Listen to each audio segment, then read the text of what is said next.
Hello everyone, good morning show. আশা করি প্রত্যেকে ভালো আছে। তো আরো একবার স্বাগত আমাদের ভূগোল দাদা ইউটিউব চ্যানেল।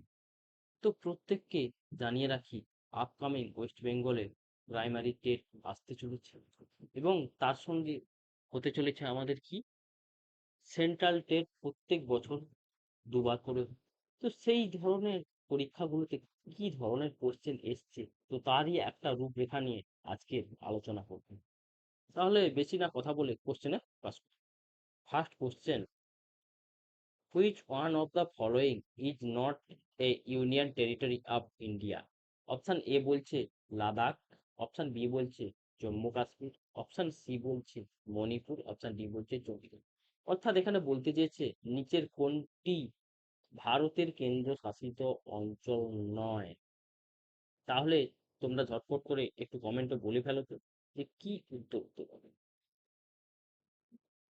ওকে, তো এখানে দেখছি আমাদের সঠিক আনসার হলো অপশান সি, মণিপুর আমাদের কেন্দ্রশাসিত অঞ্চল নয়। আচ্ছা, এখানে পড়তে গিয়ে আরো কিছু ডেটাগুলো আসছে, সেই ডেটাগুলো আগে একটু জেনে নিই। আমাদের লাদাখ, লাদাখ এর রাজধানী কি আছে গো? লাদাখের রাজধানী হলো লে। তাহলে বলে ফেলো তো যে জম্মু কাশ্মীর এর রাজধানী কি? জম্মু কাশ্মীর এর রাজধানী, স্যার এখানে দুটো ডেটা দিই। জম্মু কাশ্মীরে দুটো রাজধানী, একটা রাজধানী তোমার শীতকালীন, একটা রাজধানী তোমার শীতকালীন, আর একটা রাজধানী তোমার গ্রীষ্মকালীন। হ্যাঁ, তো এবার আসি শীতকালীন রাজধানী কি। জম্মু কাশ্মীরের শীতকালীন রাজধানী আমার জম্মু, এবং গ্রীষ্মকালীন রাজধানী কি পড়ছে? গ্রীষ্মকালীন রাজধানী পড়ছে তোমার শ্রীনগর। ওকে, এই যে মণিপুর, এই যে মণিপুরের কথা বললাম, তো এই মণিপুর কিন্তু আগে কেন্দ্রশাসিত অঞ্চল ছিল কত সাল পর্যন্ত? 1956 সাল পর্যন্ত কেন্দ্রশাসিত অঞ্চল ছিল। পরবর্তীকালে 1972 সালের, 1972 সালের 21 জানুয়ারি, 21 জানুয়ারি তারিখে এটাকে আমাদের পূর্ণ রাজ্য হিসাবে স্বীকৃতি দেওয়া হয়। ভারতের অন্তর্ভুক্ত পূর্ণ রাজ্য হিসাবে স্বীকৃতি পায়। হ্যাঁ, এবার আছে চণ্ডীগড়। এই চণ্ডীগড়ের রাজধানী কি? না, চণ্ডীগড় আমরা প্রত্যেকে জানি চণ্ডীগড় একটা কেন্দ্রশাসিত অঞ্চল। এই চণ্ডীগড়ের রাজধানী আমার চণ্ডীগড়। আশা করি বোঝাতে পারলাম। তো এবার আসি পরের কোশ্চেন। সেকেন্ড কোশ্চেন কি বলছে স্যার? হুইচ,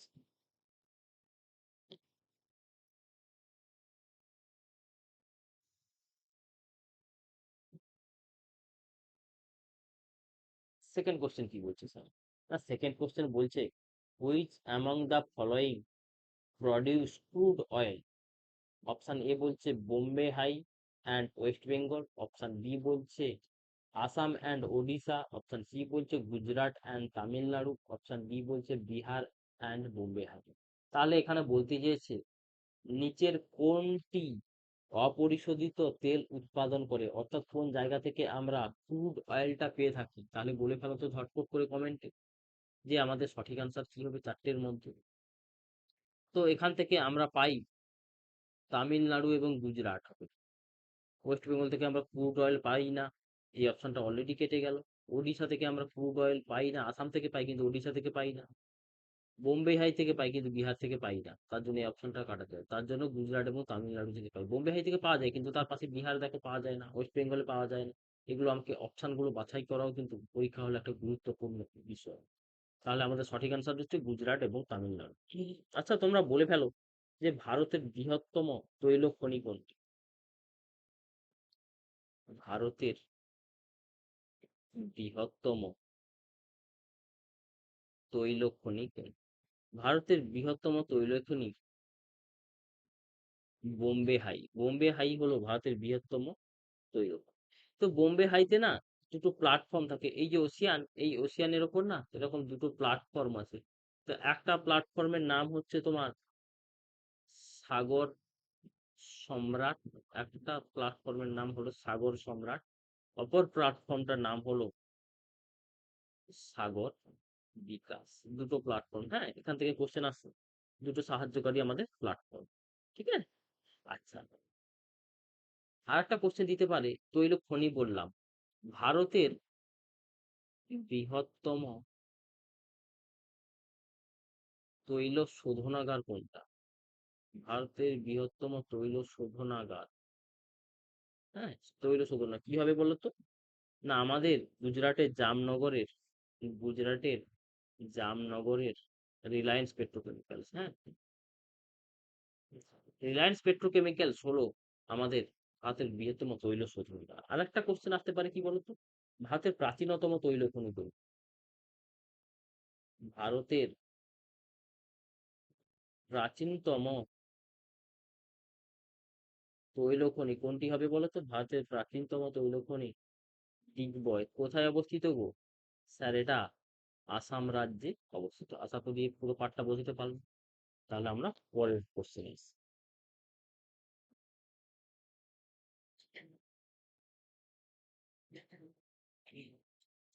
তো 3 নম্বর কোশ্চেন বলছে, state from the following group of eatable each member of which is rich in iron. অর্থাৎ আমার বাংলাটা বলতে চেয়েছে, নিচের কোন খাদ্য দ্রব্যগুলি সব থেকে বেশি আয়রন সমৃদ্ধ?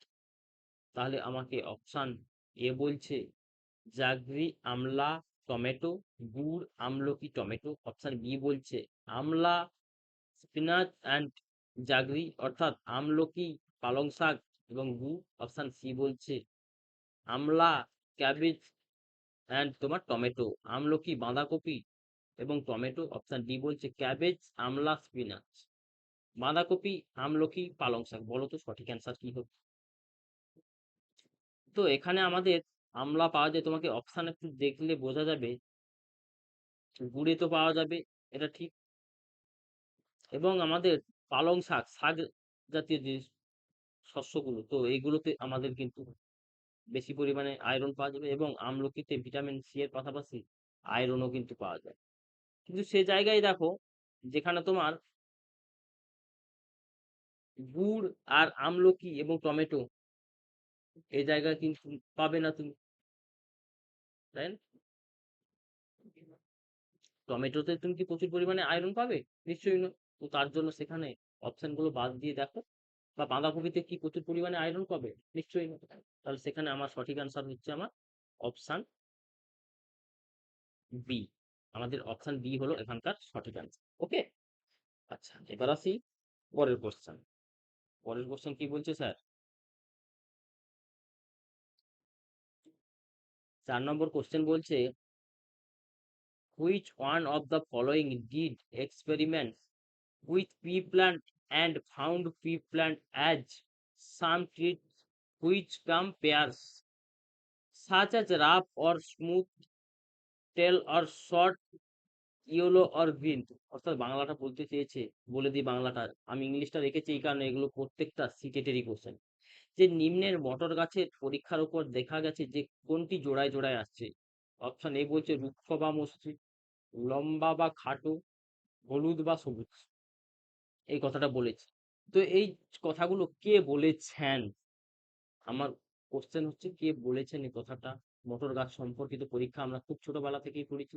অপশন এ বলছে এম এস স্বামীনাথন বলেছেন। অপশন বি বলছে গ্রেগর জোহান মেন্ডেল বলেছেন। অপশন সি বলছে জর্জ মিস্ট্রাল বলেছেন। অপশন ডি বলছে চার্লস ডারউইন বলেছেন। তো বলে ফেলো দেখি যে সঠিক অ্যান্সার কি হবে।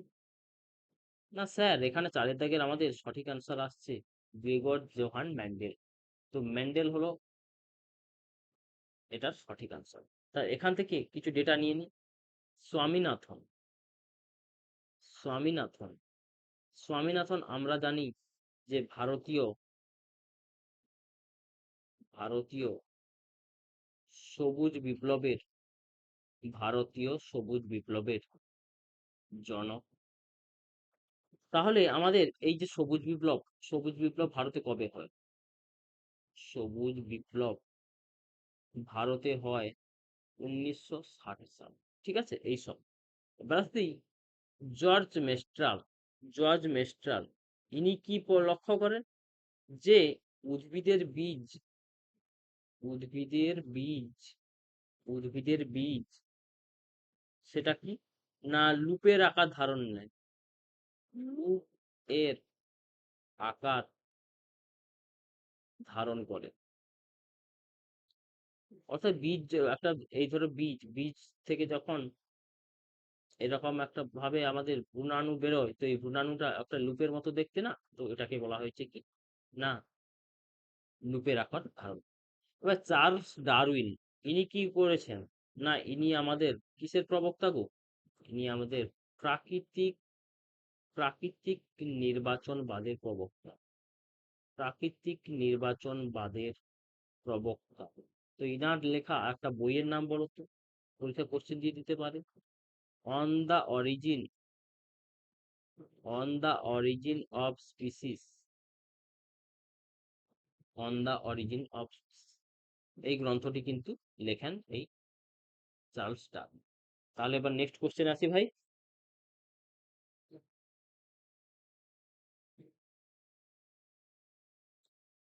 নেক্সট কোশ্চেন কি বলতে চেয়েছি না, নেক্সট কোশ্চেন স্যার বলেছে which of the following is one of six themes suggested in EVS as per NCF 2005।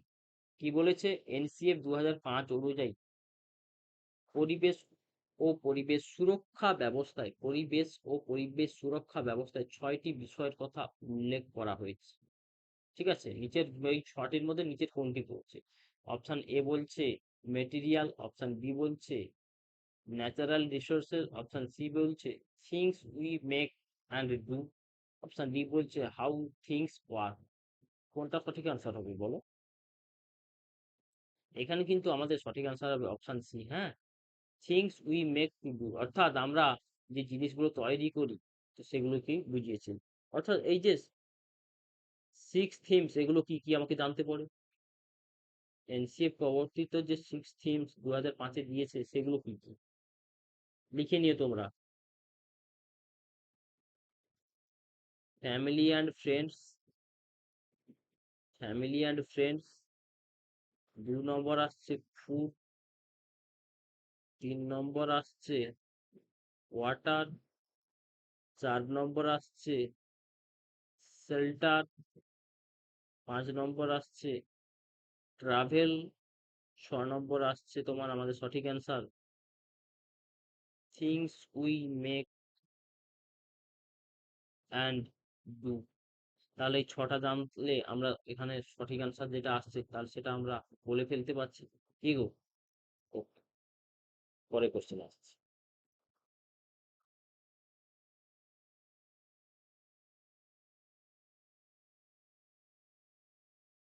6 number question বলতে চেয়েছে what should be avoid in anecdotal records.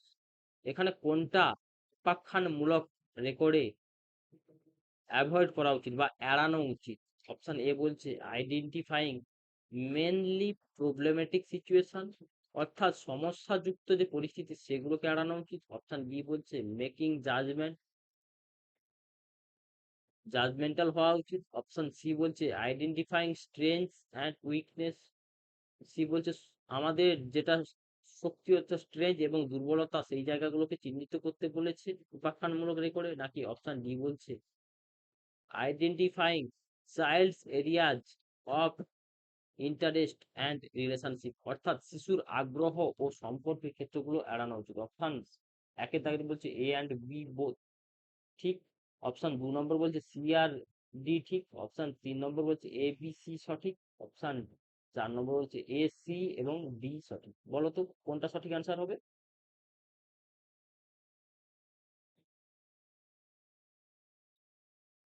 আমাকে এখানে অপশন এলিমিনেট, প্রধান যে সমস্যাগুলো আমাকে চিহ্নিত করতে হবে এবং রায় প্রদান এগুলো চিহ্নিত করতে হবে। ঠিক আছে, রায় প্রদান চিহ্নিত করতে হবে। তাহলে এই যে সমস্যাগুলো চিহ্নিত করলে তো হবে না, সমস্যাগুলো গুলো তুলে ধরতে হবে, তার জন্য রায় প্রদান। তাহলে এখানে সঠিক অ্যান্সার হচ্ছে অপশন অ। ঠিক আছে, আচ্ছা এবার আছে এই উপাখ্যানমূলক রেকর্ডটা কি?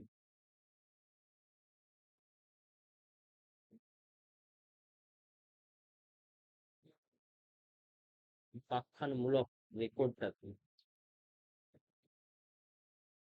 না, উপাখ্যানমূলক রেকর্ড হলো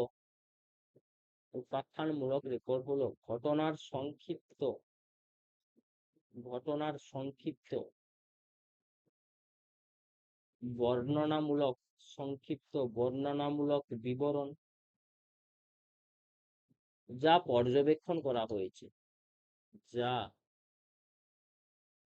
পর্যবেক্ষণ করা হয়েছে এবং যা কোনো ব্যক্তির যা কোনো ব্যক্তির আচরণ, দক্ষতা এই দিকগুলো এই দিকগুলো সম্পর্কে দৃষ্টি প্রদান করে এই দিকগুলো সম্পর্কে দৃষ্টি প্রদান করে। ওকে, হলো। এই উপাখ্যানমূলক রেকর্ডে কি কি উপাদান থাকবে বা কি কি বিষয় থাকবে? উপাখ্যানমূলক রেকর্ডে অন্তর্ভুক্ত কি কি থাকবে? অন্তর্ভুক্ত তোমরা কিন্তু লিখবে, হ্যাঁ। উপাখ্যানমূলক রেকর্ডে কি কি অন্তর্ভুক্ত থাকবে? এক দুইকে লিখি। একটি নির্দিষ্ট ঘটনা বা পরিস্থিতির পরিস্থিতির বর্ণনা, এই জিনিসটা আমার রেকর্ডে থাকবে। তারপর কি বলা হচ্ছে? আমি যবে পর্যবেক্ষণ করেছি এই পর্যবেক্ষণের তারিখ ও সময়ের কথা বলা হয়েছে। তারপর কি বলা হয়েছে? যিনি পর্যবেক্ষণ করবেন পর্যবেক্ষকের পর্যবেক্ষকের নাম। আবার যেখানে আমি পর্যবেক্ষণ করব সেই পর্যবেক্ষণের স্থান। তারপর বলা হয়েছে শিশুর আচরণ,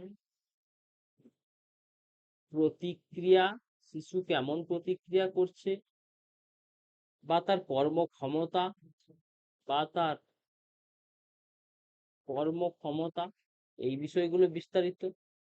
তারপর কি বলেছে স্যার? এই পর্যবেক্ষণ সম্পর্কে মন্তব্য বা ব্যাখ্যা। ওকে, এবং সর্বশেষ পর্যবেক্ষণের প্রেক্ষাপট, পর্যবেক্ষণ যে করছি তার প্রেক্ষাপট বা কি পরিস্থিতিতে আমি পর্যবেক্ষণ করেছি সেই দিকগুলো তুলে ধরা। ওকে, তাহলে এবার পরের কোশ্চেন আসি। হ্যাঁ স্যার, 7 নম্বর কোশ্চেন। আজকের বোর্ড আমি 10টা কোশ্চেন আলোচনা করবো। হ্যাঁ, 7 নম্বর কোশ্চেন কি বলছে? How will you plan for an integrated EVS classroom? একটা সমন্বিত পরিবেশ বিজ্ঞান ক্লাসে কিভাবে পরিকল্পনা করবে? অপশন এ বলছে কম্বাইন। অপশন এ কি বলছে sir? Combine 2 or more subjects areas into one lesson, অর্থাৎ ক্লাসে 2 বা ততোধিক বিষয়কে একটি পাঠে একত্রিত করে দেবো, একটা ইন্টিগ্রেটেড ক্লাসরুম তো বলেছে। অপশন বি বলছে separate all subject into different part, প্রত্যেকটা সাবজেক্টকে আলাদা আলাদা ডিফারেন্ট পার্টে আমি কি করছি, ভাগ করে দেব।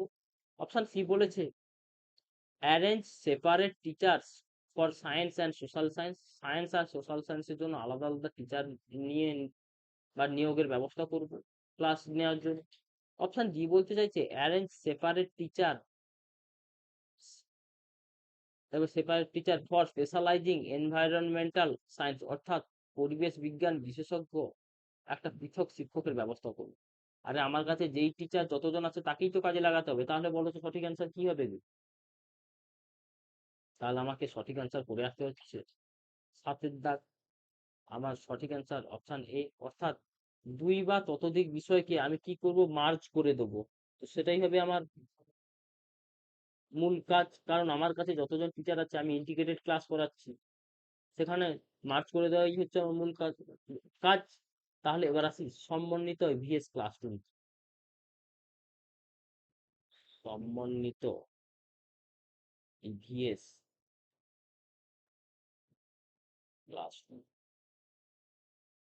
এই সমন্বিত এভিএস ক্লাসরুম এটা হচ্ছে এমন একটা ক্লাসরুম যেখানে কি থাকবে, যেখানে থাকবে সমাজ বিজ্ঞান, যেখানে থাকবে সমাজ বিজ্ঞান, যেখানে থাকবে বিজ্ঞান, যেখানে থাকবে ভাষা, যেখানে থাকবে গণিত কিংবা অন্যান্য বিষয়, কিংবা অন্যান্য বিষয়। তাহলে এই বিষয়গুলো আমি একসঙ্গে মার্জ করব এবং বিষয়টা এমন ভাবে মার্জ করব যাতে শিশুদের কাছে কি হবে, আকর্ষণীয় তো হবে। প্রত্যেকটা জিনিস আকর্ষণীয় না হলে পড়ার আগ্রহ শিশু পাবে না। আকর্ষণীয় এবং তার সঙ্গে এফেক্টিভ হতে হবে, অর্থাৎ সেটা যেন শিশুর কার্যকরী হয় শিশুর উপর বা ওই শ্রেণীকক্ষে ওই জিনিসটা যাতে কার্যকরী হয়। তাহলে আশা করি এই কোশ্চেনটা বোঝাতে পারলাম। পরে কোশ্চেনে আসছি, নিজেরাই বলো তো এটা কি হতে পারে। Punit gave his class 5 learners an outline of human body and asked them to draw the digestive system before the teaching chapter on food. Punit wanted to, অর্থাৎ পুনিত একজন শিক্ষক যিনি পঞ্চম শ্রেণীর ক্লাসরুমে মানবদেহের রূপরেখা সম্পর্কে একটা বর্ণনা দিচ্ছেন। সেখানে খাদ্য চ্যাপ্টার সম্পর্কে পড়াতে গিয়ে পাচনতন্ত্র আঁকতে বলেছেন। তাহলে পুনিত এখানে পাচনতন্ত্র কেন আঁকার কথা বলছেন সেটাই হচ্ছে আমার কোশ্চেনের মূল বিষয়। তাহলে আমার অপশন এ বলছে test if learner could make level diagram, অর্থাৎ শিক্ষার্থীরা যাতে লেভেল যুক্ত ডায়াগ্রামটা তৈরি করতে পারে কিনা, আমি যেরকম রূপরেখা দিলাম তার উপর পাচনতন্ত্রের একটা ডায়াগ্রাম আঁকতে পারে কিনা। অপশন বি বলছে elicit learners ideas about the digestion, অর্থাৎ হজম সম্পর্কে শিক্ষার্থীদের একটা ধারণা অর্জন করা তার জন্য আঁকতে বলছে।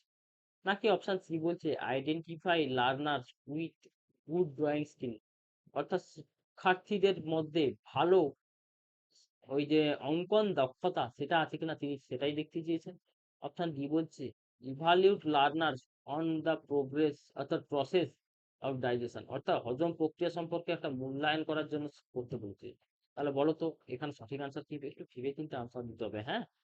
তো এখানে শিক্ষক বা পুনিত তিনি কি চেয়েছেন, এই চ্যাপ্টারটা পড়িয়েছেন পাচনতন্ত্র পড়াতে গিয়ে তিনি যেখানে পাচন হয় তো সেইটার একটা লেভেল যুক্ত ডায়াগ্রাম তৈরি করতে পারছে কিনা সেটাই দেখার জন্য বলেছে। তাহলে আমাদের অপশন এ হলো সঠিক আনসার, হ্যাঁ। পরের কোশ্চেন আসি স্যার।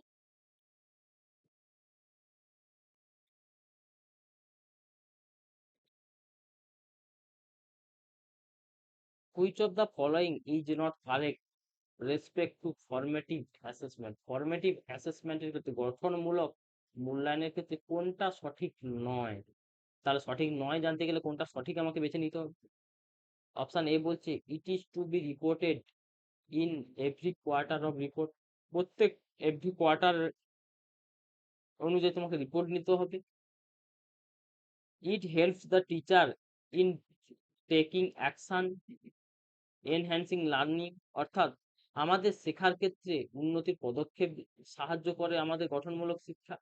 অপশন সি বলছে it is two monitor student progress, অর্থাৎ বলেছে শিক্ষার্থীদের অগ্রগতিতে সাহায্য করে এই গঠনমূলক মূল্যায়ন। অপশন ডি বলছে any information on learning of child can help in the formative assessment, অর্থাৎ শিশুর শিক্ষার বিষয়ে যে গঠনমূলক মূল্যায়ন সেটা সাহায্য করতে পারে। আমাদের গঠনমূলক মূল্যায়ন কিসে সাহায্য করে বলো, নয় দায়ের কি অ্যান্সার হতে পারে? না, গঠনমূলক মূল্যায়ন এই কারণেই করা হয় যাতে আমি একটা রিপোর্ট কার্ড প্রকাশ করতে পারি। পদক্ষেপ তো পরে নেব বা পর্যবেক্ষণ তো পরে করব, পর্যবেক্ষণ করার পরেই তো আমি রিপোর্ট কার্ডটা প্রকাশ করতে পারছি। শুধু গঠনমূলক মূল্যায়নে সহায়তা করে এটা কিন্তু সঠিক অ্যান্সার নয়। এবার যে গঠনমূলক মূল্যায়নটা কি এটা জানলে আমাদের জিনিসটা আরো ক্লিয়ার হয়ে যাবে।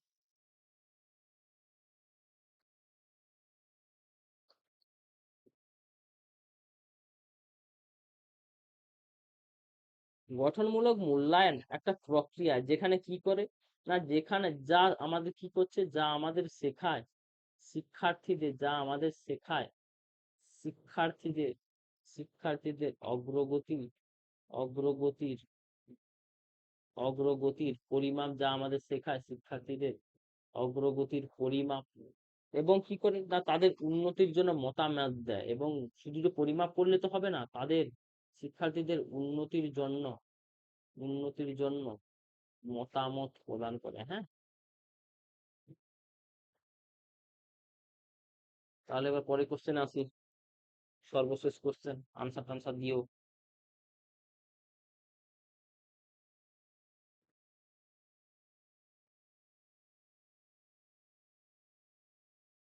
Smita wanted to sensitize her learners about gender disparity, about the stereotypes related to work. Would Smita choose to in her classroom form the following suggestion? অর্থাৎ বাংলাটা বলতে চেয়েছে, স্মিতা একজন শিক্ষিকা, তার শিক্ষার্থীদের লিঙ্গ বৈষম্য এবং তার সাথে সম্পর্কিত স্টেরিওটাইপ যে সম্পর্ক, সেটা সম্পর্কে সচেতন করতে চেয়েছেন। তাহলে স্মিতা কি করতে চেয়েছেন? লিঙ্গ বৈষম্য দূর করার জন্য নিম্নের কোন উদাহরণটা স্মিতা বেছে নেবেন? অপশন এ বলছে প্যারেন্ট স্টুডেন্টস উইথ স্টিরিওটাইপিক্যাল মডেল, অর্থাৎ শিক্ষার্থীদের স্টিরিওটাইপিক্যাল শুধু মডেল উপস্থাপন করে দেবেন। অপশন বি বলছে show flash card of different kind of work, অর্থাৎ বিভিন্ন ধরনের কাজের ফ্ল্যাশ কার্ড দেখাবেন। অপশন সি বলছে ask only boys two sweep the classroom daily, অর্থাৎ শিক্ষার্থীদের শুধু ঝাড়ু দেওয়ার জন্য, অর্থাৎ যারা ছাত্র আছে বা ছেলে আছে, তো তাদের শুধু শ্রেণীকক্ষে ঝাড়ু দেওয়ার কথা বলবেন, মেয়েদের কিছু বলবেন না। না, অপশন ডি বলছে ইনভাইটেড স্টুডেন্টস মাদার, একজন শিক্ষার্থীর মাকে ডাকবেন। To class who an a auto driver, অর্থাৎ যে একজন অটো ড্রাইভার। তাহলে এখানে সঠিক আনসার কি হবে বলো তো, একটু ভেবে বলো। না, এখানে শিক্ষার্থীদের সামনে স্মিতা অর্থাৎ শিক্ষিকা তিনি তুলে ধরেছেন যে একজন অটো চালক, আমরা সচরাচর দেখে থাকি যে একজন অটো চালক কে হয় গো? ছেলে হয়, কিন্তু আমরা বিভিন্ন জায়গায় ফেসবুক বা ইউটিউবে দেখে থাকি অনেকে অটো চালক বা টোটো চালক মেয়ে হয়। তাহলে মেয়ে হয়েও যে সে যে একজন মেয়ে হিসাবে অটো চালাতে পারবে না, সে সেটা কিন্তু ভেবে দেখেনি, তাহলে সেই উদাহরণই কিন্তু আমাদের শিক্ষিকা তুলে ধরছে। তাহলে আমাদের অপশন বি হলো সঠিক অ্যান্সার। কি গো, বুঝতে পারলে যে শুধু অটো চালক বা লরির ড্রাইভার মানে ছেলে হবে, মেয়ে মানে পারবে না, বা ফুড ডেলিভারি অ্যাপে শুধু ছেলে কাজ করবে, মেয়ে কাজ করবে না? তাহলে এটা নয়, আমরা লিঙ্গ বৈষম্য দূর করতে গেলে ছেলে মেয়ে সব জায়গায় কাজ করতে পারবো, সেটাই কিন্তু শিক্ষিকা দেখাতে চেয়েছে। তাহলে বুঝতে পারলে? ওকে, তাহলে চলো এখানে ক্লাস এন্ড করলাম। যারা চ্যানেলে নতুন ভিডিও দেখবে তো তারা চ্যানেলটা অবশ্যই সাবস্ক্রাইব করো, এবং যারা ক্লাসে উপস্থিত ছিলে তারা অবশ্যই কমেন্ট করে জানিও যে ক্লাস কেমন লাগলো। দেখা হচ্ছে তোমাদের সঙ্গে ঠিক পরের ক্লাস। Good bye.